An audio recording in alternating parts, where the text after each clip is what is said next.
കേരളത്തിലല്ല ഇന്ത്യയിൽ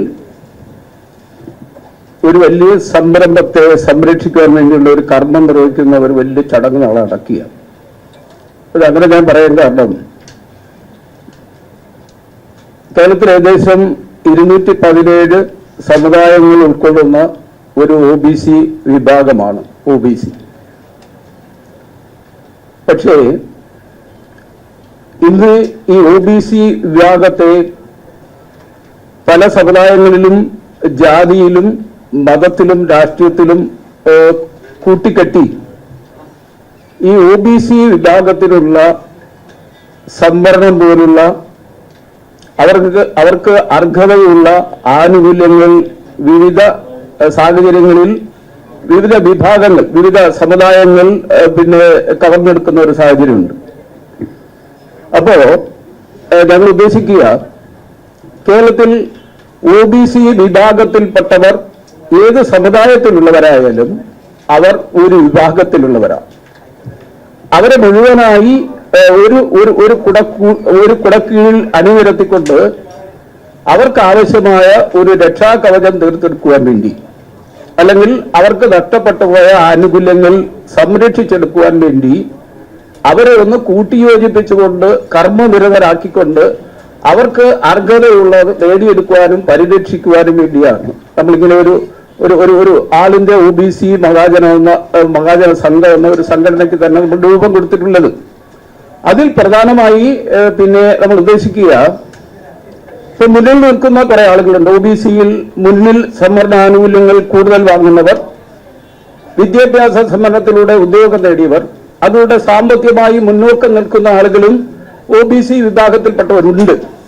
എന്നാൽ അതിന്റെ പിന്നോക്കം നിൽക്കുന്ന ആളുകൾ മുന്നിൽ നിൽക്കുന്നവർക്കെതിരായി അവർ കുറച്ച് മുന്നിലായിപ്പോയി എന്നുള്ള ഒരു കുഞ്ഞ് അസൂയാലുക്കളെ പോലുള്ള ഒരു സംഭാഷണങ്ങളുണ്ട്.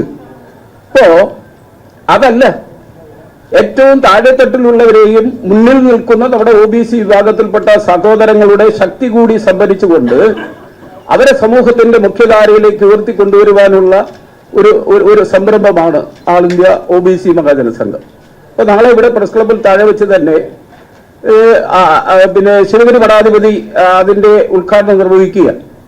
സമുദായ നേതൃത്വ സംഘം ഇപ്പൊ ഏകദേശം ഒരു 54 സമുദായത്തിലെ നേതാക്കൾ ആ സംരംഭത്തിൽ നാളത്തെ പരിപാടിയിൽ പങ്കെടുക്കുകയാണ്.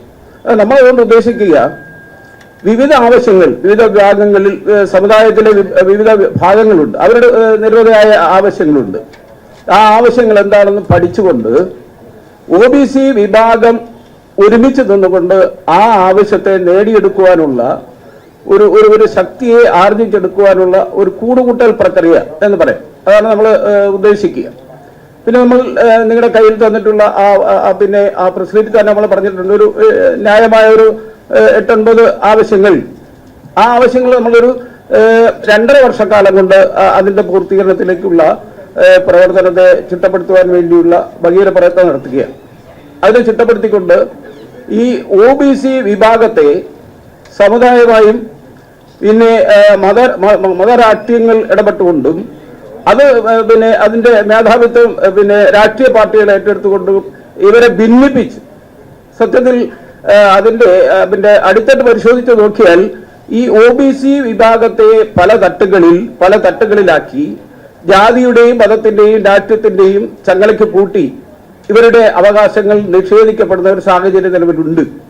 ഇപ്പൊ നമ്മൾ ആ വിഭാഗത്തോട് സഹോദരങ്ങളോട് പറയുക, ജാതിയും മതവും ഒക്കെ ആയിക്കോട്ടെ, ഏത് രാഷ്ട്രീയത്തിലും ആയിക്കോട്ടെ, പക്ഷേ OBC വിഭാഗത്തിന്റെ ന്യായമായ ആവശ്യങ്ങൾ പരിഹരിക്കുന്നതിന് വേണ്ടി നമ്മളൊരു കുടുംബമായി ഒരുമിച്ച് നിന്നാൽ മാത്രമേ നമുക്ക് ഇത് സംരക്ഷിക്കപ്പെടാൻ പറ്റൂ. അതൊരു കുഞ്ഞു ഉദാഹരണം പറഞ്ഞാലേ, 2021 മുതൽ 26 വരെ ഇന്ത്യയിൽ ഏകദേശം 518ഓളം ജഡ്ജി നിയമനങ്ങളാണ്. ഹൈക്കോടതി, സുപ്രീം കോടതിയിലെ ജഡ്ജി നിയമനങ്ങൾ. അതിൽ നമ്മൾ പരിശോധിച്ചാൽ OBC വിഭാഗത്തിൽപ്പെട്ട ആകെ 80 പേർക്ക് മാത്രമാണ് ആദ്യം വന്നിട്ടുള്ളത്. 80 പേർക്ക്. ഇനിയൊരു 318ഓളം നിയമനങ്ങൾ അത് നികത്താനുണ്ട്. അപ്പോൾ അതിനെക്കുറിച്ച് സർക്കാർ തലത്തിൽ ഒന്ന് സമ്മർദ്ദം ചെലുത്താമെന്ന് നമ്മളത് അന്വേഷിക്കുമ്പോൾ മനസ്സിലാവുക, ഈ OBC വിഭാഗത്തിന് ആവശ്യമായ ജഡ്ജി നിയമനങ്ങളിൽ അവർക്ക് ലഭിക്കണമെങ്കിൽ ഇന്ത്യൻ പാർലമെന്റിൽ നിയമനിർമ്മാണം നടത്താം. അപ്പൊ അങ്ങനെ പെട്ടെന്ന് നമ്മളൊന്ന് ശുപാർശ ചെയ്താൽ ഒരാളിനോ ഒരു രാഷ്ട്രീയത്തിനോ അല്ലെങ്കിൽ ഒരു ഭരണകൂടത്തിനോ ചെയ്യാവുന്നതല്ല. അപ്പോ ഇത്തരം കാര്യങ്ങളിൽ ഇത് ഒരു ചെറിയ കാര്യങ്ങൾ മാത്രമാണ്. ഇത്തരം കാര്യങ്ങളിൽ പിന്നെ അടിസ്ഥാനപരമായ ഒരു പരിവർത്തനത്തിന് ആവശ്യമായ ശക്തിയെ മുഴുവൻ OBC വിഭാഗങ്ങളിൽ നിന്ന് സംരക്ഷിച്ചെടുത്തുകൊണ്ട് അവർക്കൊരു ഒരു മുതൽക്കൂട്ട് ആക്കുവാനുള്ള ഒരു പ്രവർത്തനമായിട്ട് നമ്മൾ മുന്നോട്ട് പോവുകയാണ്. അതിനുവേണ്ടിയാണ് നാളത്തെ ഈ മീറ്റിംഗ് നമ്മൾ സമുദായ നേതൃത്വ സംഗമം എന്ന പേരിൽ ഒരു മീറ്റിംഗ് നാളെ താഴെ സംഘടിപ്പിച്ചു.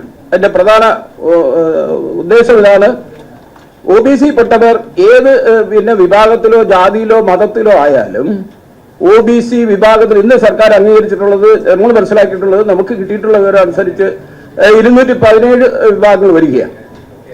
അതിൽ വളരെ പിന്നെ OBC വിഭാഗത്തിൽപ്പെട്ടവർ ശ്രദ്ധിക്കേണ്ട ഒരു കാര്യം, പിന്നോക്കക്കാരിൽ നിൽക്കുന്നതിലും ഒരു വിഭാഗം ആളുകൾ OBC സംവരണത്തിലേക്ക് വരികയാണ്.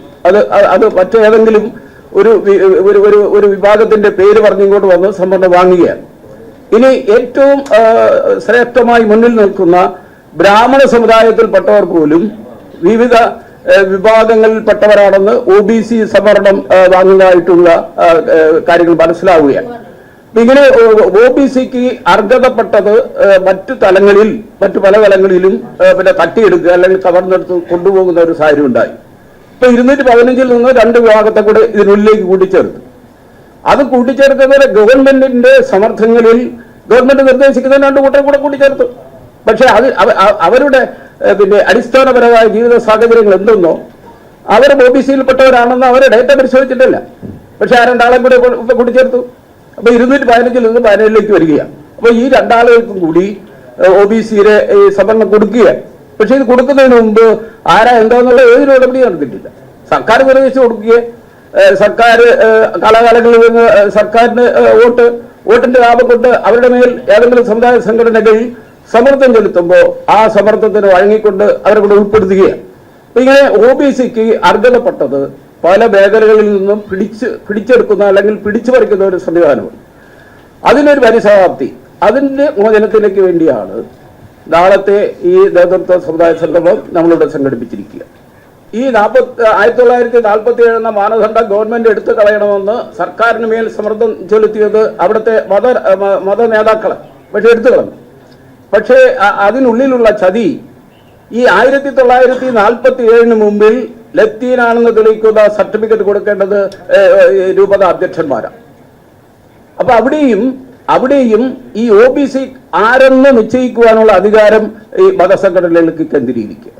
അപ്പൊ ഈ ആൾ ഇന്ത്യ OBC മഹാജന സംഘം വളരെ പ്രധാനമായി അസന്നിഗ്ധമായി പറയുന്നത് സമുദായ സംഘടനകളുടെ മേൽ മതസംഘടനകളുടെ സമർത്ഥത്തിൽ നിന്ന് മതസംഘടനകൾ മാറി നിൽക്കണം, വിട്ടുനിൽക്കണം. അല്ലെങ്കിൽ ഇതുപോലുള്ള ഈ OBC വിഭാഗങ്ങളെ പോലുള്ള സംഘടനകളെ പരിരക്ഷിക്കുവാൻ ആ വിഭാഗത്തെ ചുമതലപ്പെടുത്തുന്നതിന് ആവശ്യമായ സർക്കാർ ഒരു സംരക്ഷണമായ ഒരു നിയമം കൊണ്ടുവരണം. ഈ സമുദായങ്ങളിൽ മത നേതാക്കൾ ഇടപെടുന്നതിൽ നിന്ന് അവരെ പിന്തിരിക്കുവാനുള്ള ഒരു നിയമ സംവിധാനം കേരള സംസ്ഥാനത്തിൽ വളരെ അനിവാര്യമാണ്.